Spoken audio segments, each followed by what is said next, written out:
Hello, it's David Young, the Resourceful Coach, and what we're going to talk about today, a little bit your mind, and quite a common thing people say to me is that, why can't I perform when I really want to? When I get into that situation where I really want to do my best, I just don't do it.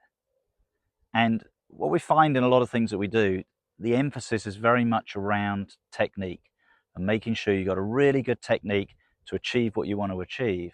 But then when you get into the environment where you need that technique to excel, we mess up. We don't achieve what we want to achieve. And it's a little bit like, the best way to look at it is, it's a little bit like somebody learning their lines for a play. You get given the lines, you learn your lines, you learn the sort of the sensation of how you're going to say those lines, and then when you get onto the stage, bang, it goes wrong. A little bit of stage fright. You forget the lines, and all of a sudden now there's an element of panic. And what I tend to find is I've spent a lot of time with people in the environment they want to excel at, and they just don't do it. It all goes wrong when they need it to go right. And that gets a little bit frustrating. But what they'll do then, they'll look at things and they're told that it's all about technique. So they'll go away from that situation and they'll whack away working on their technique. And then when they get back into that environment again, it just goes wrong. So what have I learned by spending time with people is that a lot of the time what they're thinking about is doing the opposite to what they've practiced. So as a golf professional, I spend 90% of my time with players on the golf course. That's the environment I'm used to seeing them. And the most common question I ask them when they get to a shot, I said, well, what are you going to do with the shot? What do you want it to do? And it's a little bit like the start of the video. Why am I not excelling when I want it to happen? And the general reaction, and this part is really staggers me, I would say 90% of golfers don't tell me what they want to do. They tell me either of a bad experience last week or what they don't want to do.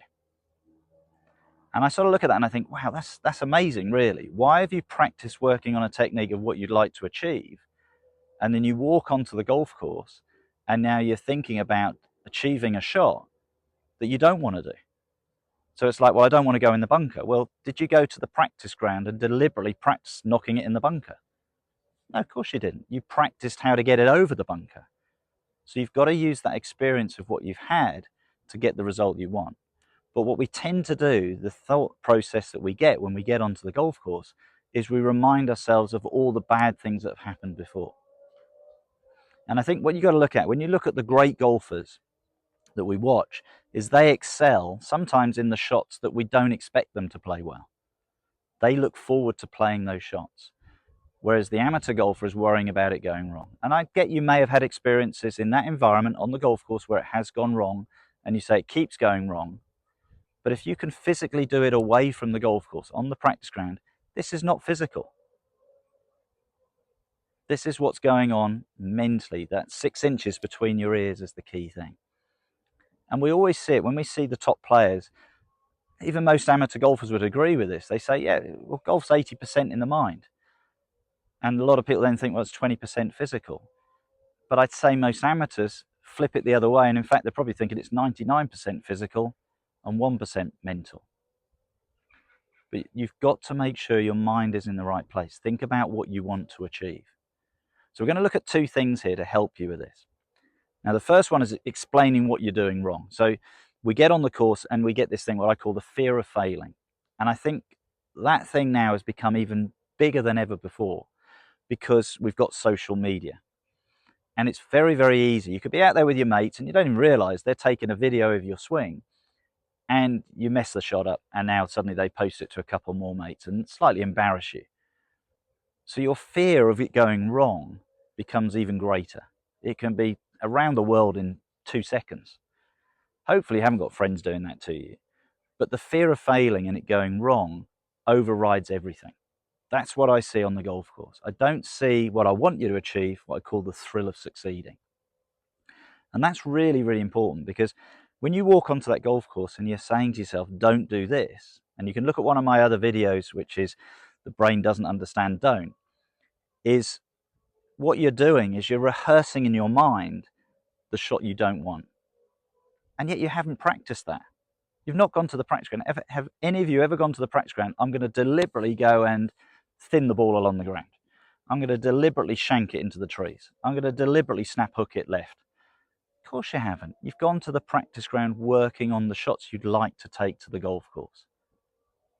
So now we've got to take that fear of failing and that picture in our head of it going wrong to now the thrill of succeeding, the thrill of achieving the shot that you want. And that's sort of the starting point. How good would you feel? Say to yourself before you play the shot, how good would I feel if I execute this shot correctly? And what would I like it to do? And that's a real great place to start. If you ask yourself questions about what you would like it to do, it's amazing how you try and go and get the answer. So our first thought is to take that fear of failing away and now turn it into the thrill of succeeding. And just ask yourself, doesn't matter what the shot is.